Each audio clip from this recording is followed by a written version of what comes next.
Komið sæl, velkomin í hópumræðu hér við rauðaborðið fréttir líðandi stundar. Það eru komin 3 góðir gestir til mín. Anton Helgi Jónsson, ljóðskáld, vertu velkomin. Takk. Oddný Harðardóttir, fyrrum þingmaður og fyrrum ráðherra. Hvað ertu í dag? Ég bara kona sem elskar að hjóla. Kona sem elskar að hjóla, vertu velkomin. Og Yngvi Ómar Sigurjónsson, formaður Leigjendasamtakanna, vertu velkomin. Takk fyrir. Hvað finnst ykkur nú svona bera hæst? Erum við kannski stödd á þeim stað að allt drukknar nema Evrópuumræðan og svona hugsanir okkar og tilfinningar gagnvart Evrópuumræðinni? Byrjum bara þér. Já, hún hérna er náttúrulega mjög áberandi og fer að verði að segja, frekar leiðinlegt. En það er náttúrulega margt annað skrítið sem hefur komið upp á í þessari viku sem að maður klóra sig að veistna með yfir og og það fyrsta náttúrulega sem heitast núna er þessi vaxta umræða sem að einhver leyti tengist þessari Evrópu umræðu. Og en það er það sama gerist aftur og aftur og aftur við hverja vaxtahækkun eða lækkun að það verður einhver fyrir vonbrigðum og enginn sem nokkuð tímann fagnar en það er aldrei einhvern veginn farið að tala einhverjar stærri lausnir eða einhverjar framtíðar sýnir sem okkur vantar til að vegna þess að þessi verðbólgu vandar eru náttúrulega bara það að það er eitthvað að grunninu með hvernig við rekum þetta. Sko, Oddný, þú ert fyrrum fjármálaráðherra, maður skildi ætla að þú hafir eitthvað vit á peningum umfram til dæmis mig. Hvernig var þér við þegar þú heyrðir af þessari vaxtahækkun í gær? Ég var svo sem ekki tiss á henni, sko. Nei. En og ég er bara sannfærð það að við munum ekkert komast út úr þessum vítarhring nema að gera breytingar og nema að taka upp annan gjaldmiðil og tengjast þjóðum sem að vinaþjóðum okkar í Evrópu. Þú talar sko að það komist lítið annað að en Evrópuumræðar og það er kannski líka vegna þess að hún er svo stór. Hún snýst svo gildin okkar að tengjast öðrum þjóðum sterkari böndum sem að leggja áherslu á lýðræði, leggja áherslu á réttaríkið, frið og samhjálp. Og þetta er allt gildi í okkar samfélagi sem að við viljum ekki gefa upp á bátinn og við erum með einræðistilburði við okkur bæði vestanhafs og austan. Sannarlega. Og það er mikilvægt mínu vita að við tengjumst Evrópuþjóðunum sem að leggja áherslu á þessu gildi líka. Við erum líka að horfa bara upp á svo miklar breytingar og ógnir sem eru þær helstu sem að virða engin landamæri. Það eru netárásir. Það sem að vegið eru launsátri og hægt að taka úr sambandi heilu samfélagin. Það skiptir mjög miklu máli að við séum í Evrópusambandinu, við njótum sérfræðiþekkingar sem þar eru og allra upplýsinga og varna á þessum vettvangi.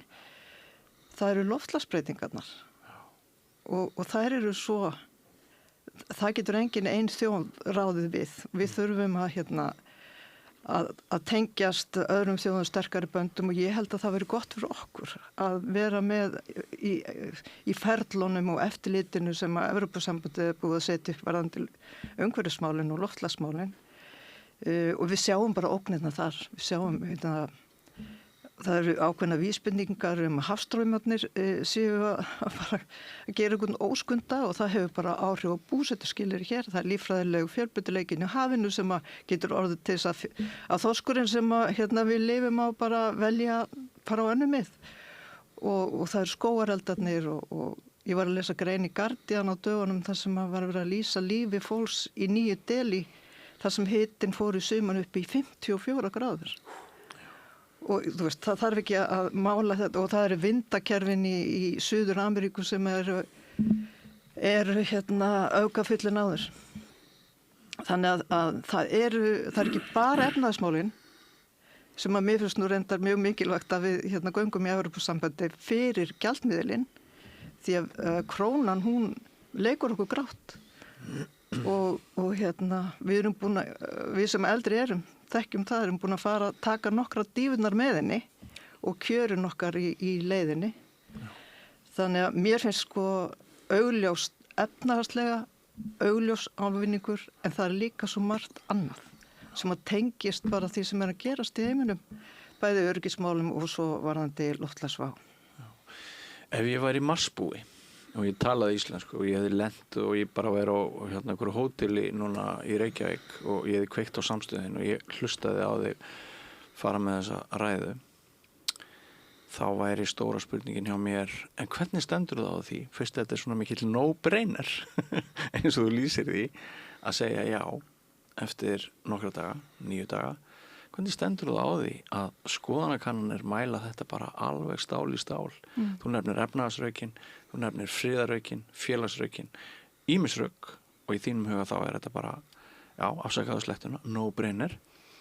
En hvað telur þú þá, myndi Marsbúin spyrja, hvað telur þú þá að orsaki það að þetta er nýfjamt og já, þið gæti reynilega tapað fyrir neginu eins og þetta horfir núna? Sko ég held þetta snúist mikið völd og fjármagn hjá þeim sem eru svona helst að reka neybaruttuna. En svo er líka fólk sem að trúir því að við séum að fórna fullveldinu og sjálfstæðinu og get ekki hugsað sér það. Og það, ég held að þetta sé aðalástæðan. Og þegar að eitthvað, sko, og það er annað með jáið og Evrópusambandið að það er auðvitað flókið og tæknilegt og fólk svona kannski sónar svona út þegar að vera að skoða einstaka málaflokka og skoða þá niður í kjölinn. Þetta er allt flókið og tæknilegt og það er, fólk leitar eftir svona einhverju einni setningu. Og ef ég mætti ráða, þá finnst mér að fólk ætti að segja já, ég ætla að segja já að því við læri vexti. Og ég held að skilja það allir eftir síðustu hækkun stýrivaxta. Við erum með 8% stýrivexti á Íslandi á meðan að evrusvæðið er að meðaltali með 2,25% stýrivexti. Já. En þetta er svona alveg svo Brexit baráttan hún snerist svona eina setningu bara. Þetta er á dýrt. Við viljum taka ákvörðun á eigin forsendum og eitthvað svona. Já. Það er áráðurinn sem getur haft áhrif og hefur haft áhrif eins og við sjáum. Þú skrifaði færslu í gær þar sem þú sagðir líka í tengslu við þetta mat alþjóðagjaldeyrissjóðsins á orsökum verðlagsbreytinga á Íslandi er að erlend verðbólga og gengi krónunnar skipti langmestu eða 75%. Samkeppniseftirlitið hafi bent á að dagvara sig hér 55% dýrara á Íslandi en í ESB-ríkjum.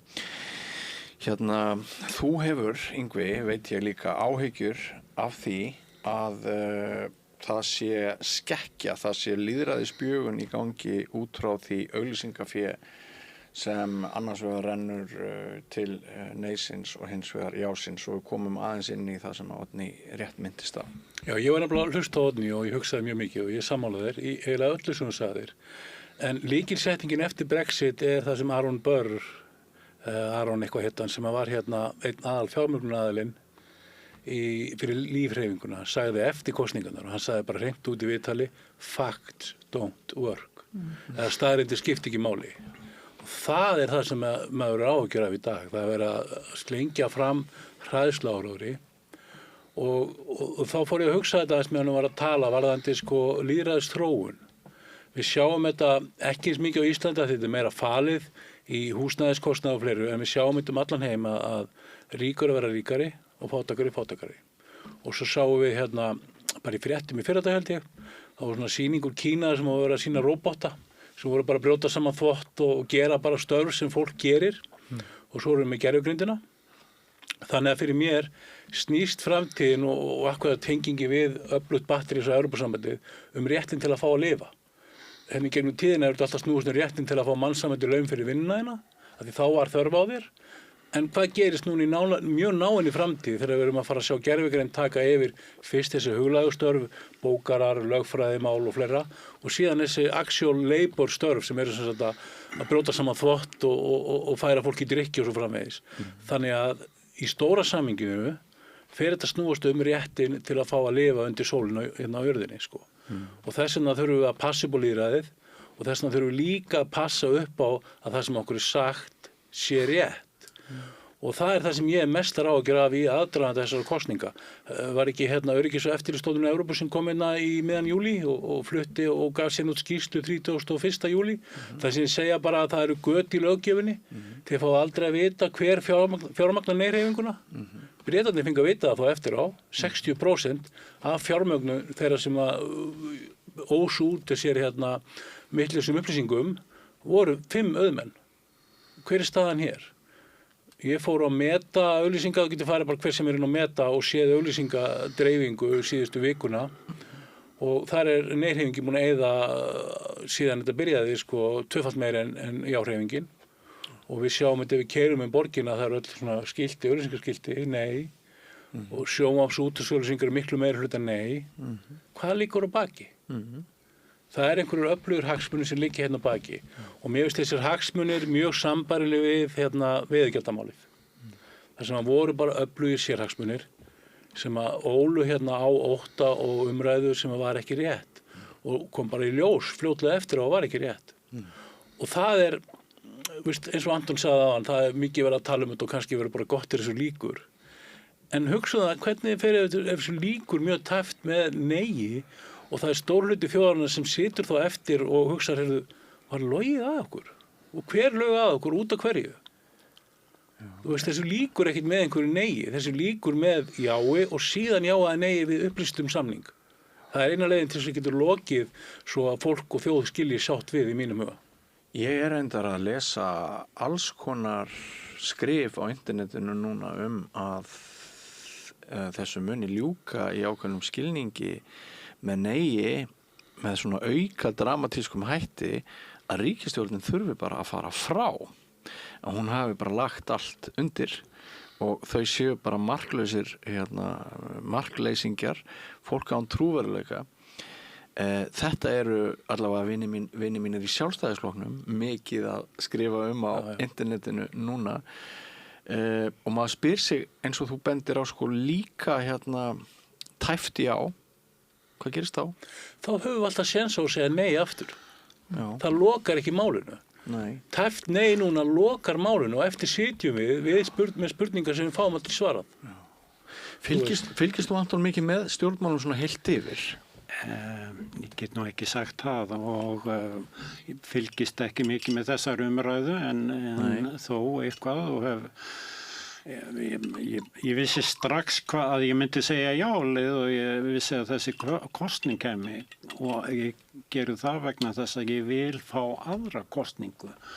Ég get verið sammála Oddnýju eiginlega flestum hún sagði áðan en ég vil fá að meta og kjósa aftur og það finnst mér því miður hefur einhver eða einhverjir eyðilagt þá umræðu að minna á að þetta kosningin eru tvennar kosningar. Við kjósum fyrst í haust og svo kjósum við aftur það hvort við viljum vera í þessu sambandi og þessari samvinnu.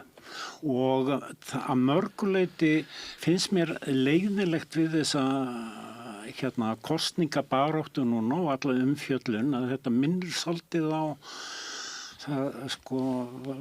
handbolta og fótboltaleiki eins og voru í gamla daga. Það fer allt búður í leikinn í fyrirhlutanum og svo er eins og allir enginn að taka leikinn eftir hálfleik. En það er bara fram að hálfleik hjá okkur núna í haust og svo verðum við að halda áfram og þá er aðal eiga stóru málin að liggja undir af því að þá værum við að fara að fá einhver almennilega svör ýmislegt sem við viljum vita. En svo vantar margt í þessa umræðu finnst mér þið tala og vaxtamálin vaxtakjör og verðlag og annað slíkt, það náttúrulega alveg hryllingur allt saman. Ég var að lesa bók núna í vikunni bara fyrir tilína því að leið til Írlands og las hérna stutta sögu Írlands og þá erum við staðið upp, já, heyrðu, það batnaði allt á Írlandi eftir Írar gengu í Evrópusambandið og reis og var mikið velsælt í mörg ár, en samt hafa þeir átt sínar prívat krísur heldur betur á seinni árum. Þannig að sko að vera innanborðs í Evrópusambandinu, það er ekki þar með sagt að sko við getum ekki klúðra hlutum eins og við hefum gert hingað til hérna á Íslandi og við munum örugglega að gera það sko.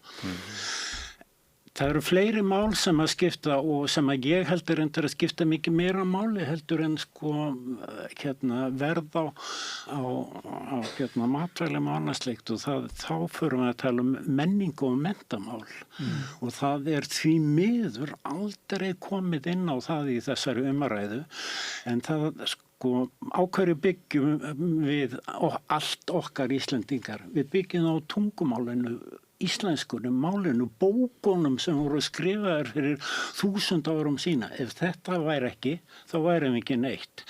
Við erum ekki Íslendingar vegna þess að við eigum fiskiskip eða sérstakar kýr. Það er fyrst og fremst málið og menningin. Og hvernig við munum geta elst í samstarfi í Evrópusambandinu, það held ég að skipti. Það skiptir mig meira máli ef sú spurning heldur en margar aðrar og ég er alveg samferður að eins og margir ef er eitthvað sem að getur komið í veg fyrir að þetta tungumál degi út á næstu 50-60 árum, þá er það að vera innanborðs í öflugu sambandi sem einmitt gefur svona litlum málsvæðum séns. Algjörlega. En ég hjó eftir að tala um Íra með svona skemmtilega að þeir gengi í Evrópusambandið og það hefur gengið betur hjá þeim síðan. Þegar ég var á alþjóðaþingi leigjenda í 2023 þá var akkurat aðra ræðumaðurinn þar, írskur fræðimaður, Dr. Rory Harron og hann var sem sagt, hann er hagfræðingur og skrifaði margar bækur írska húsnæðismarkaðinn sem er eitt sá versti í Evrópu. Það hefur verið mikil skortur og mikil verðhækkanir og hann stendur hann í pontu og er að tala fyrir kannski 100 manns og fara yfir svona staðreyndir írska húsnæðismarkaðinn. Og ég kem frá Íslandi með svona dorrant með mér tölum úr íslenska húsnæðismarkaðinn. Og það voru allar miklu verri hjá okkur. Hver er einasta staðreynd sem að tala húsnæðisverðið að hækka þetta mikið þá að hækka miklu meira hjá okkur. Leiguverð miklu meira hjá okkur. Og eftir að hann var búinn þá fór ég að segja ráðstefnugestum frá þessu og fólk það bara gafti. Hvernig getur þetta verið? Af hverju vitum við ekki að þessu? Af því það er grundvöllur vandans og af hverju ég til dæmis vil skoða aðild Evrópusambandinu er húsnæðismarkaðurinn.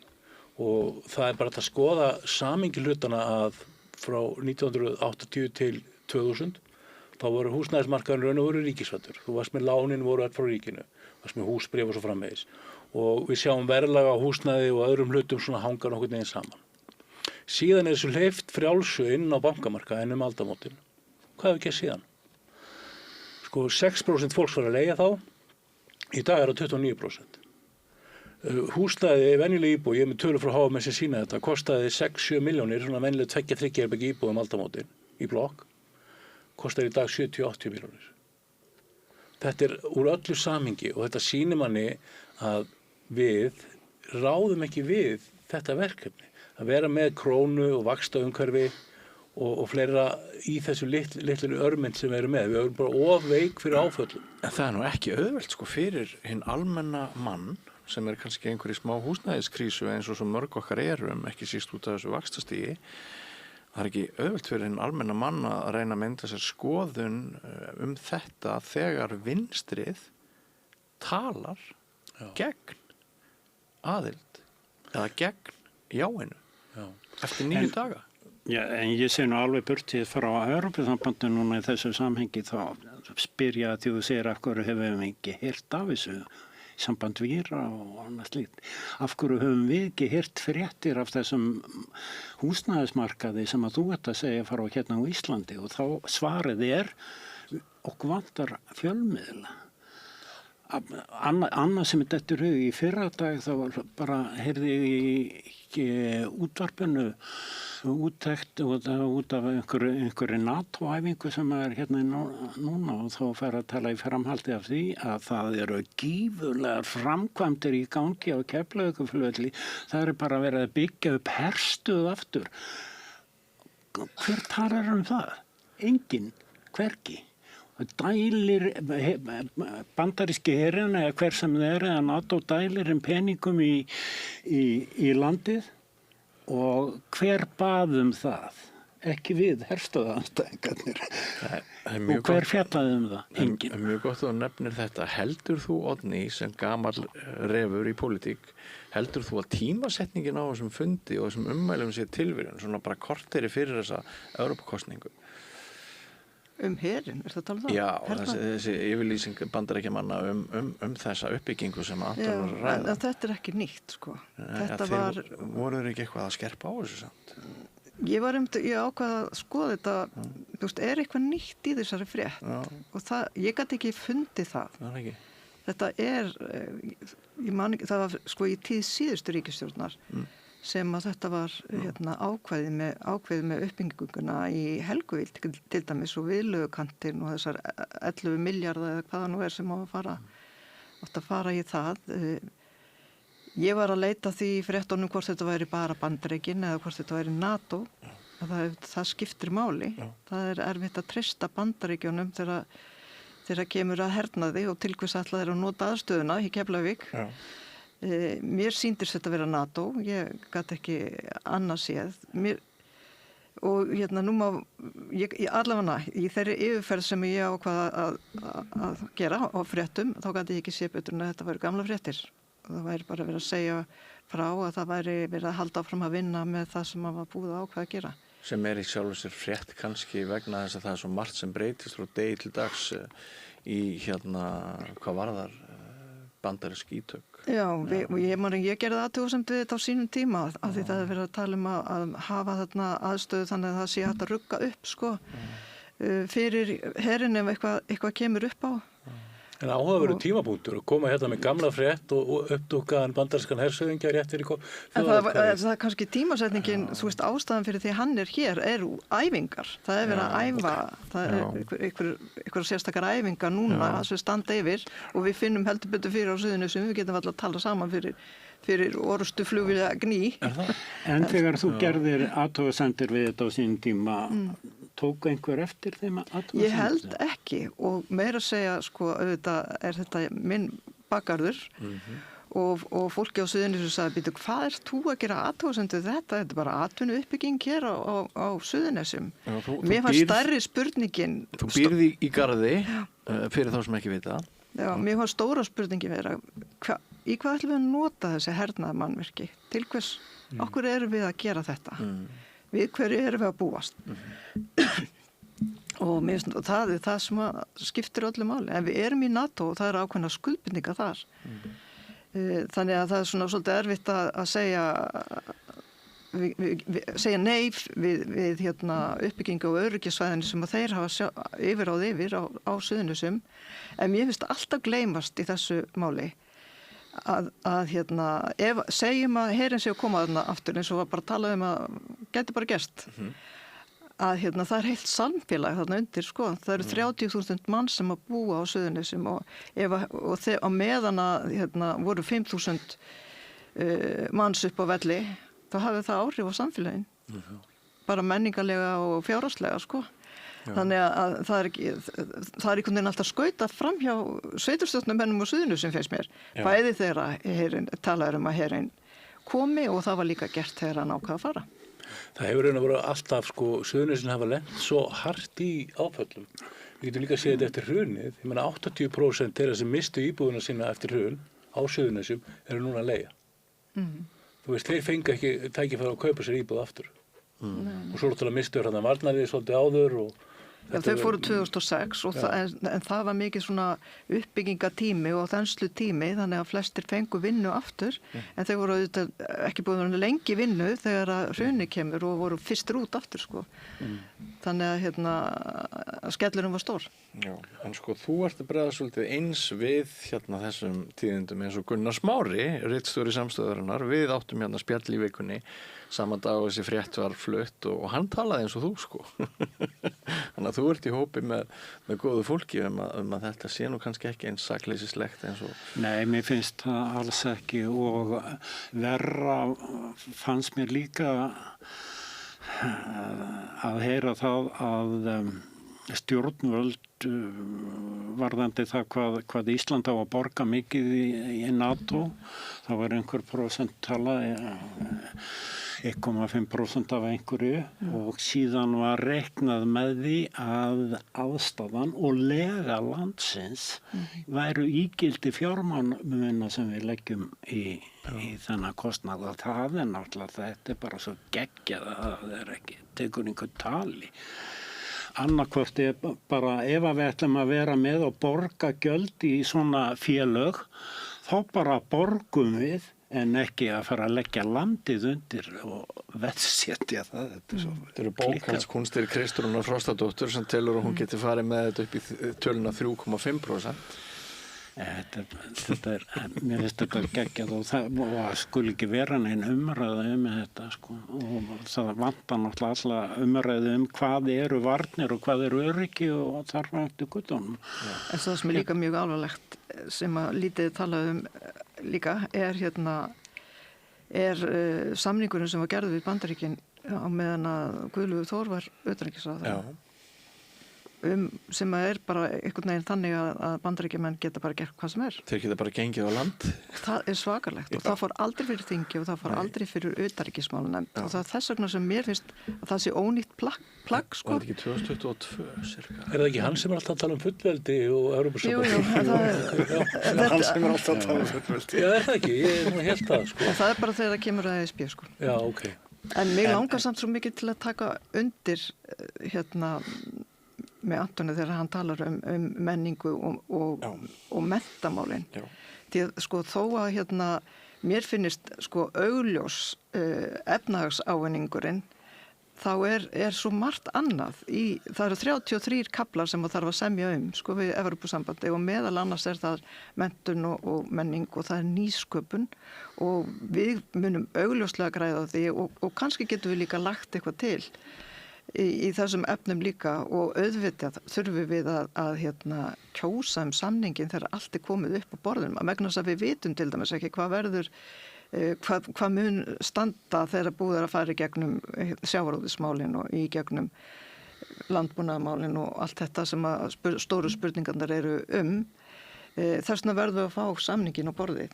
Ég valdi Samfylkinguna á sínu tíma og valdi að starfa fyrir hana líka vegna áhersluna á Evrópusambandi vegna þess að ég er sannfærð að efnahagslega mun það skipta miklu máli fyrir almenning að skipta gjaldmiðil og við erum að bera upp í krónu 400.000 manns að bera upp í krónu og mér finnst það bara eitthvað svo augljóst að rúmlega 450 milljónir bera upp í evruna og það er meiri vikt í því.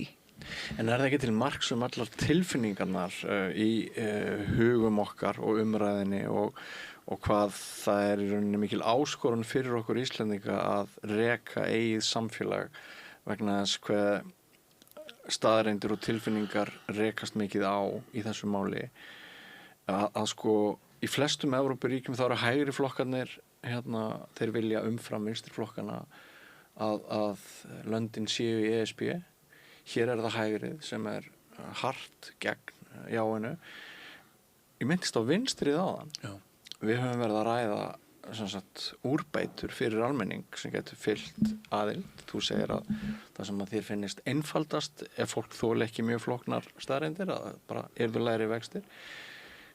Hvað í ykkar huga skýrir til dæmis bara ef ég tek spurninguna sem var ekki svarað áðan með vinstrið af hverju segir stór hluti talsmanna vinstri sinns. Sko ég held að því að nú var ég náttúrulega sjálfur í sósíalistaflokknum í smá tíma og sagði mig úr honum að því að það sem ég áttaði mig á það voru bara ákveðna öfgahópa búin að taka þann flokk yfir. Fólk sem skilur ekki alveg muninn á kommunisma og sósíalisma. Sósíalismi náttúrulega hugtak úr frönskri stjórnmálasögu sko, og meðan kommunismi eitthvað dýpra sko og komur setna.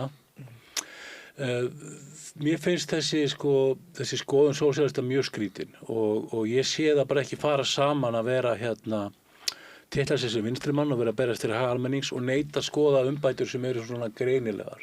Af því að bara staðreyndin að tala sínu máli, við erum búin að með 5,8% hærri vexti að meðaltali frá 99 heldur en Evrópa. Og þetta er bara eitthvað sem að tikka beint í veski á fólki, hvort sem það með námslán eða húsnæðislán eða hvað sem það er að leigja. En fyrir ekki Svandís Svavarsdóttir, sem var bara í VG, hún segir það sama. Ólafur Ragnar Grímsson er búin að koma mjög stækur í neginu.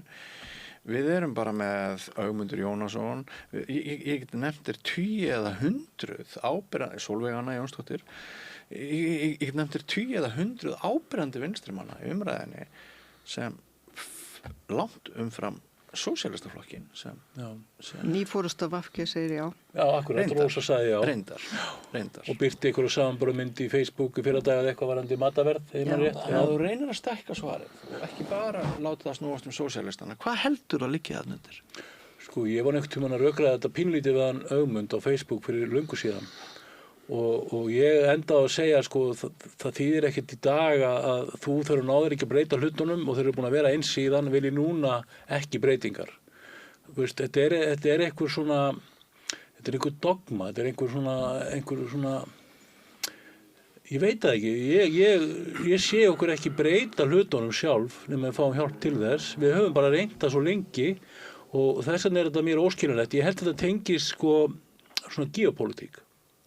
Við sjáum þetta líka hjá mörgum vinstrimönnum sem eru að tala um þjóðarmorð á Gaza og tengja það við Evrópusambandið meðan staðreyndin að segja bara að Evrópusambandið hefur gert miklu meira gegn Ísrael heldur við nokkuð tímann Íslendingar, það er alveg ljóst og auk þess sem að ganga inn og hafa rödd við borðið er miklu meiri aðgerð og miklu meiri hugrekki heldur en að sitja bara fyrir utan og öskra og æpa sko og vilja enga breytingar raun og veru. Mér finnst þetta bara óskiljanlegt. Þetta er eins og Vilhjálmur Birgisson segir sko, vextir og verðbólga, þetta er allt mannanna verk, við getum bara lagað þetta á morgun. Af hverju eru ekki búin að því þá? Þú veist, eftir hverju eru að bíða? Þannig að það er engin rökræn ákvörðun eða rökræn ástæði fyrir því af hverju vinstrafólk ætti að vera móti því að skoða að létta byrðarnar á venjulegu fólki á Íslandi. Það er bara engin rök fyrir því. En það byrði þig að halda áfram með þetta, Oddný. Af hverju heldur að þetta er flókin skilaboð til margra sem eru kannski því við erum haldið fram að séu svona 20% okkar á flökti með atkvæðið og Ég bara benda þér að flestir af þeim sem þú taldir upp voru líka móti EES-samningnum og líka móti NATO. En sem er önnur saga. En og ég gladdist þegar ég sá nýja forystu VG slá aðra tóna. Og ég held að það ekki bara því að ég er sammála þeim, heldur líka held ég að það stækki VG og íslensk pólitík þarf á vinstrinu að halda líka. Þannig að ég var ánægð með það. Af hverju ég fæ bara svona stingi hjarta þegar ég horfa á fréttirnar og sé Sólveig Önnu sitja á fremsta bekk við hliðina á öllum helstu ólígörkum landsins. Ég veit ekki af hverju, að því í EES-samningnum þar er vinnuverndar-rétturinn, það er frjálst flæði fólks og fjármagns. Það er svo margt sem að varðar stéttabaráttu og stéttafélögin sem er bara nú þegar í gegnum EES-samningin. Þannig ég átta mig ekki á þessu, ég veit ekki hvað þetta snýst, ég er bara að viðurkenna að ég skil þetta ekki. Þetta er rosalega skrítið. Já, vegna þess að sko það er, ef við horfum á matarkörfuna, við horfum á lánin, þá bara alveg augljóst mál að það hagur almennings að ganga í þetta bandalag. Og 70% kjósenda þessara flokka segja samkvæmt könnunum að þeir vilji skoða samning. Það ljóst eða ekki? Jú, og hærra hlutfall hjá VG, sko. Já, 90 eitthvað, samkvæmt einhverju könnun þar. Já, ég samúð mín liggur svolítið hjá almenningi, sko. Þetta ekkert, maður án og alltaf sem blaðamaður reyna að hafa almenningi í huga í störfum sínum, en þetta bara ekkert einfalt fyrir almenning að reyna að greiða úr þessum fleikjum. Þetta erfitt, sko. Eitt sem ég glemdi að nefna áðan, þegar ég var að tala um ógnir sem fara yfir landamæri. COVID, bara heimsfaraldur, sko, og hvaðan fengum við bóluefni? Við fengum það í gegnum Svíþjóð sem að reddaði okkur bóluefni í gegnum Evrópusambandið. Já. Þannig að annars hefðu við ekki fengið bóluefni, sko. Hefðu við verið aðilar að ESB þá? Ekki þurft að fara að króka við gegnum Svíþjóð? En án EES-samningsins hefðu við þá bara verið á köldum klakka? Hvað segirðu? En án EES-samningsins hefðu við þá verið á köldum klakka? Veistu það? Ég held bara án tengslana við Norðurlöndin sem að voru og eru í ESB hefðu við verið í vanda. Það líka sko eitt sem að mér finnst að sé frekar lítið rætt og það sko við höfum náttúrulega alltaf verið þessi unglingur Ísland í samfélagi fullorðinna þjóða, hentistefnu þjóð sem hefur fengið allt fyrir lítið sem ekki neitt. Hvort sem við tölum Marshall-aðstoðina að hvað við ræðum. Við erum mjög vönði að fá mikið fyrir ekki neitt. Það ekki þar með sagt að það verði þannig til lang frama. Og sko það að standa utan ESB, það gæti farið að kosta meir og meir í viðskiptalegu tilliti og svona. Það mjög lítil umræða þetta. Íslendingar einir og sér, við værum ekki rík þjóð ef við værum bara að díla innanlands. Þetta fyrst og fremst vegna alþjóða viðskipta og þess alls, ekki satt? Jú, ég held að það sé mikið til í þessu og við þurfum á viðskiptum við heiminn að halda og við þurfum að skiptast á skoðunum líka og eitt af því við getum sagt sko talandi unglinga og fullorðu fólk og eitt af því sem að einkennir unglingin Ísland og stjórnkerfið hér og bara Íslendinga almennt að við eigum erfitt lifa eftir reglum og að taka nýja, séum búin að samþykja það að taka upp nýja reglur þá bíða reglurnar og bíða og það vill enginn skrifa undir þetta og svo sendt bréf frá þeim sem við vorum að semja við á ekki að fara að skrifa undir og samþykja og þeim ekki svarað og við erum bara við kunnum okkur ekki í þessu sambandi og þurfum á því að halda að umgangast fólk sem hefur fullorðið og læra af því segi ég að þessu leyti. Já, sennilega. En, já. Ég sagði akkur til Björnum daginn vorum að spjalla að þetta snýst líka tölfræði. Þú veist, það eru 450 milljón manns í Evrópusambandinu og þeir fá bara betra úrval af góðum lögfræðingum, góðum hagfræðingum, góðu stjórnmálafólki, góðu fréttafólki og svo framvegis. Og við getum notið góðs að því með því að ganga í þetta bandalag, allavega að skoða möguleikann á því. Og einhver myndist og gleymum því ekki aðrir geta notið góðs af okkur og það var mér dettur í hug það sem að það var sænskur maður sem var forstöðumaður Norræna hússins fyrir 20-30 árum síðan og hann fekk þegar hann var að kveðja og svona og spurði fréttamaður hvernig þetta hefði verið að vera hérna á Íslandi og hann var mjög ánægður með það og allt svona og vinna Íslendingar og Svíar vel saman, já, hann sagði að það var eiginlega maður geti hugsað sér alveg draumaríkið ef það væri sett þannig saman að við hefðum frumkvæði Íslendinga og skipulagsgáfur Svía. En ef það væri öfugt, það þið katastrófa. Og þetta held ég alveg við í þessari Evrópusambandsumræðu. Við eigum margt ólært í regluverki og bara að haga okkur á réttan hátt. Og svo gengur náttúrulega allt út á málamiðlanir í Evrópusambandinu. Já, þetta eru marga blokkir. En það sem við fáum líka með Evrópusambandinu svona ákveðið regluverk og réttarvernd. Mér finnst rosa gott að minnast á hrunið, það sem að í lok árs 2010 dæmir Hæstiréttur gengislánin ólögmæt. En þá búið að henda fullt af fólki út á götuna, búið að missa íbúðina sínar. Mjög sambarlegt mál átt sér stað á Spáni 2013, kallað Asis-dómurinn. Þá var þess spænsk fjölskylda sem stóð frammi fyrir átt að bera hann út úr húsnæðinu sínu. Hún vísaði til þess að lánaskilmálunni væru óréttlátir og Evrópudómstóllinn dæmdi að það mætti ekki bera hann út og í framhaldinu þurftu Spánverjar að breyta lögum. Hér erum við bara með ráðgefandi EFTA-dómstól. Við njótum ekki sömu réttar verndar, þú veist. Og það er líka einn pínlítill punktur í viðbót varðandi vextina. Við tókum eftir með vaxtatöluna að varðandi verðbólguna að 1,7% og stæðsti einstaki liðurinn er hækkun á leigu á Íslandi. Já. Sem að síðustu tölu.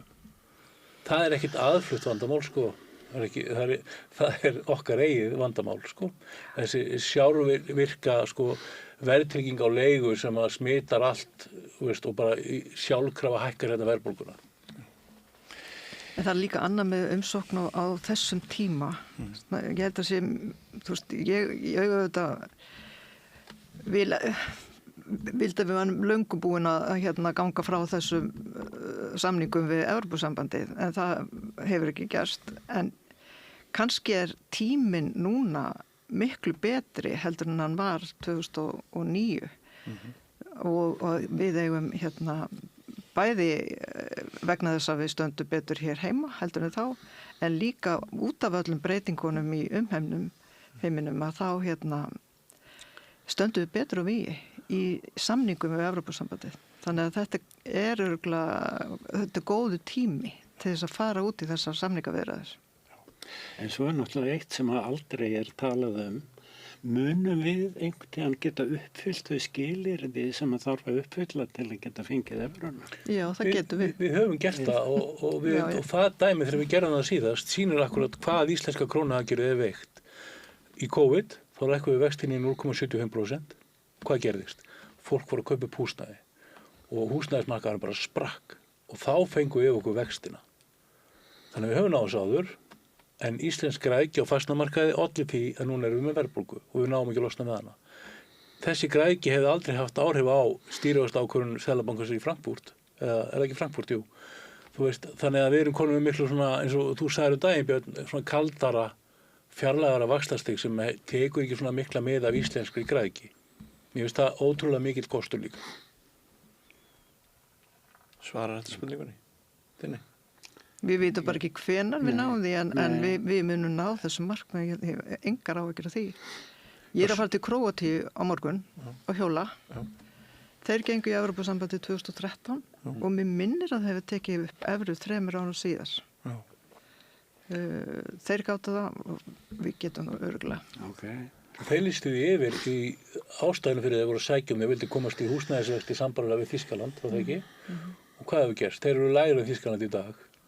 Í 1,8% húsnæðisvöxtum eða eitthvað slíkt Heyrðu, mér langar að fara úr Evrópuumræðinni þótt hún sé mjög þýðingamikil og ég var til dæmis með viðmælanda í gær bara konu út í bæ eins og hún kallaði sig sem að hún segist ekki sofa á nóttunni núna út af þessari Evrópukosningu. Hún er svo kvíðin, hún er svo hrædd að verði nei. En ég ætla samt að fara að segja skilið við hana. Það voru náttúrulega ég ætla að ræða þess menninganóttina framöndan þótt þú verir augljóslega í Króatíu en ég ætla að ræða hana aðeins við ykkur og það með stitt hlutverk þar, Anton en áðurinn fyrir þangað var þetta hvernig leið ykkur þegar þið lásuð að Kristján Loftsson væri hættur að reyna að selja hvalkjöt til Japan og ætlaði hann að bjarga heiminum með járntöflum úr hvalkjöti? Já, þetta er náttúrulega eiginlega bara sorglegt að lesa þetta. Það er ekki, maður hugsar á maðurinn ekki fjölskyldu, hann ekki víni, okkur talar enginn bara við hann eða tekur hann frá og vegna þess að þetta er þetta náttúrulega bara tómt bull. Sko. Þú ert raun að vera að segja ekkur hjálpar hún gengur. Já. Þú veist, já. Það eiginlega alveg furðulegt með þetta og sorglegt í sjálfu sér. Allir þessir kallar sem að hafa bjargað okkur og haldið upp í atvinnulífin og gert út togaran og kvalviðskipin og aflað fjár, að því ég segja. Þeir eiga eitthvað inni. En sko, en lopinn var samt teygður áfram að sín talaði við eina næringafræðingin í heiminum held ég sem að fannst þetta bara alveg frábær hugmynd. Þannig að það var ekki bara þessi furðufrétt Mokkans á forsíðunni. Heldur fleiri fjölmiðlar náðu í fleira skrítið fólk og það var reynt að láta okkur trúa því að þetta væri bara alveg stórkostleg leið og myndi réttlæta bara allar hvalveiðar framtíðar. Já, þá spyr maður sig sko, einhvern tíðan hef ég heyrt að þið heyrti flegt að Kristján Loftsson eigi Morgunblaðið eða stóra hlutan í því ég veit það ekki en það væri ein skýring. Já. En það þarf ekki að vera. Ritstjórnin ákveður náttúrulega hvað þarna inni og það alltaf verið að flagga Guðna Ágústin í Mokkan. Ég veist hann eigi neitt í Mokkan. Það bara því að hann segir svo stíft nei.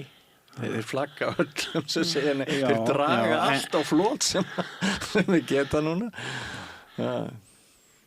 Já, ég veit ekki. Þú varst að nefna fjölmiðlana þetta er bara sorglegt að svona vitleysa rati á forsíðu þessa blað sem að mörguleyti er ennþá leiðinlegt með það sko, strúktúrin í þessu blaði ennþá það er grunnstrúktúr sem að er alveg ekkert að nota ef það er aðeins tekið til einandir. Það er búið að eyðileggja þetta blaði fyrir mér. Ég er búin að taka út af favorite hjá mér. Ég fer ekki lengur inn á þessu vefinn þeirra. Okay. Tók bara ákvörðun það fyrir 2 vikum. Það er bara búið að eyðileggja það. Það er of einhliða. Last þú eitthvað út úr þessu Oddný sem að við höfum leyft okkur að gera jafnvel pínulítið góðlegt grínað sérðu mikið viðskiptatækifæri sérðu þarna ekki til skapast friður hvalveiðar Kristjáns Loftssonar? Ég finnst þetta bara sturla rugl sko. Já. Þannig að ég bara ég skautaði bara yfir þetta í því bara sturla rugl. Ég held að það sé bara þannig sko. Þetta er valla fréttnefnt, þú veist. Hann er með einhverja vöru sem hann er að veiða og enginn vill hann veiða hana. Hann er ekki að selja hana þá alltaf hann er búið til töflurúrunni. Þetta bara meikar engan sens, sko. Þetta er bara vitleysa, sko. Já, og náttúrulega að koma með svona frétt í blaði sem að ætti nú að vera, sko, og hefur verið málgagn þeirra sem að stunda góð viðskipti og í góðum viðskiptum, sérstaklega nú á tímum, þá kannar maður fyrst markaðinn og tekkar á því hvað hann vill og svo býr maður til eitthvað fyrir markaðinn en það tíðkast að það er ekki góðu viðskiptahættir að veiða og ætla svo að fara að selja, sko. Það gerir ekki. Og svo hefur líka takmarkað möguleika að selja þessa vöru. Hann fær ekki að selja en Evrópusambandsins sem dæmi, þú veist. En það er sko þetta er náttúrulega, þú nefndir að sjálfur áðan að hvað við búum við vont ástand í fjölmiðlaheiminum. Við töpum á því hvern einasta dag ársins. Þetta er náttúrulega bara skelfileg staða. Já, þetta er skelfilegt ástand með skort á fjölmiðlum. Já. Og það og alltaf fjölgar hlaðvörpunum og þar sem að menn sitja og tala einir út í loftið einhvern veginn og helst einhverjar erfiðar tilfinningar sem þeir báru í æsku eða unglingsárum sem er kannski gott að létta á en við þurfum meiri og dýpri umræðu mörg mál, ekki bara þessi Evrópusambandsmál og skóla- og menningarmál og þar fram eftir göttunum. Sko. Það kemst einhvern, það vantar allir dýpt í umfjallunar. Ég er algjörlega samanlegaður. Heyrðu, en Oddný, þú verður að fara að pakka ofan í ferðartöskuna, fyrst út á leiðin til Króatíu og ég ætla ekki að halda ykkur mikið lengur, en þú ert að fara að nýta þér menningarnótt, er það ekki, til þess að búa til, miðla til okkar list, er það ekki? Jú, ég ætla að gera það á laugardaginn, þá ásamt Kristínu Lárusdóttur selluleikara og raftónskáldi. Við höfum verið að vinna saman síðustu 2 árin. Svona sett upp tónleika eða viðburði. Við verðum á menningarnótt með ljóða og tónlistarsirpu sem við köllum talaðu við mig vonina. Og kjarnin í því að við erum svona í tali og tónum að tjá áhyggjur okkar af ástandi heimsins eins og það núna, stríðsástandi og öggvægum ælegri framtíð hvað það varðar. Og já, við höfum verið að vinna saman eins og ég segi síðustu 2 árin. Þetta líklega 7. skipti sem við setjum upp eða erum með svona tónleika, við setjum upp nokkur ólík prógram og þetta byggist á sko, textum sem að ég hef skrifað út frá til dæmis ástandinu á Gaza, út frá stríðinu í Vietnam í Úkraínu ætla ég að segja. Já, þar sem að Rússar voru að drepa menn í nótt alveg í sögulega fjölda. Já, og þetta svona meira til þess að minna á það, en svo þetta okkar ákall leið á fjölmiðla aðra, ykkur hér í kring, talaði við mig vonina. Það bylur á okkur mikið af svona fréttum stríð og aftur stríð og einu lausnirnar sem að virðast vera í boði meiri hernaðaruppbygging hér og þar í heiminum, en við þurfum að fara að tala aðrar lausnir. Hvað getum við gert annað? Það hefur verið gert í gegnum tíðina og við hljótum að geta gert það núna. Það okkar trú og hvati varðandi þessa dagskrá sem við verðum með, eins og ég segi, Forlagsbúðinni 2 á menningarnótt klukkan 3:30 og 3:30. Þetta svona 40 mínútna prógram. Skiptist í svona nokkra ólíka þætti. Og svona kveikjan hefur verið nú ekkert af eitt ljóði sem í þessu hefur byrst í bók eftir mig, annars hefur þetta bara orðið til á síðustu árum ýmsar kveikjur eins og ég segi ástandi í þessum löndum. Það endar á svona löngu eintali sem var nú til, kannski kveikjan að því var til þegar að Úkrænustríðið færðist næstum því inn bara á heimili hjá mér þegar kona mín fór að vinna aðeins fyrir Rauða krossin og komst í kynni við konu frá Úkraínu og bara allt í einu þegar sú saga hennar var komin inn á eldhúsborðið hjá mér, sko, þá fer maður að máta sig í þær aðstæður og þegar maður heyrir syni sem eru eftir og þurfa að gegna herþjónustu, þetta fer maður að hugsa sína syni, við 3 syni og fer þá að velta fyrir sér. Ok, út allt fara drónarnir og það eru ógn og hættur á veginum og hvað ger ég? Hvað myndi ég gera ef að við þyrftum að fara í átök? Og það erfið spurning, ég hef oft velt henni fyrir mér áður, en hún því miður, brennur á okkur núna og eru einu svörin sem maður hefur það hernaðaruppbygging með NATO eða hvað getum við hana gert? Þetta eru frábæra spurningar. Þetta minnir mig á það sem að Frakkar hafa verið að spyrja sig núna undanfarið, að þeir segja við erum búin að framleiða nóg af verkfræðingum í bili, við þurfum fleiri skáld, við þurfum fleiri listamenn með ímyndunarafl til þess að ræða við okkur það sem að gæti orðið. Mér finnst þetta svo fallegt. Já, þeir eru ekki fyrstir að uppgöta þetta, ég held meira að segja sko á áður en þar síðasta hrun var í Bandaríkjunum þegar var ofboðslegur uppgangur þarna fyrir aldamót einhvern tíðan svo hrundi allt sko. Þá var það svolítið tíska í viðskiptalífinu að fá svona skáld og heimspekinga í viðskiptalífið einmitt til þess að koma með crazy hugmyndir. Það gott ég að nefna það líka til sögunni. En ég held ég komist ekki mikið lengra hérna, þú ætlar sérst ekki að taka þátt í menningarnótt af því að þú verður í Króatíu, en hvað með þig? Ég ætla að kíkja á með bjór með sinni mínum. Já. That's it, bara Já. easy going. Já, ég var aðeins að renna yfir þessa viðburðu, þetta er alveg ótrúlega dagskrá og til dæmis bara í menningarhúsinu Hörpu, bara tónleikaröðin sem þar, allt frítt fyrir alla, þetta er alveg dásamlegt. Þessi helgi og gleðigöngu hérna viðburðurinn, þetta er sko, maður verður stundum að faðma þessa hluti, það er sumt sem við gerum svo rosalega vel, sumt er svo fallegt og yndislegt, verður ekki bara enda á þeim jákvæðu nótum hérna. Mér finnst þú að ég hérna, þetta er svo fallegt nafn, tölum saman vonina. Já, sammála. Það var nú upplagt að vera með umræðu þáttum Já. sem að hefði þessa yfirskrift. Stýrið þú ekki bara þeim þætti? Alveg ekki til í það. Hér eru bara alveg hlutir að gerast. Já. Því ekki það. Jú, við þurfum að tala saman vonina. Já. Það er alveg klart. Ég er svo sammála því. En kærar þakkir til ykkar allara, Anton, Oddný og Yngvi. Við erum rétt að byrja, ekki fara langt, nýr kafli hér handa við hornið. Við lifum á tímum þegar þörfin fyrir opna og gagnrýna umræðu er brýnni en nokkru sinni fyrr.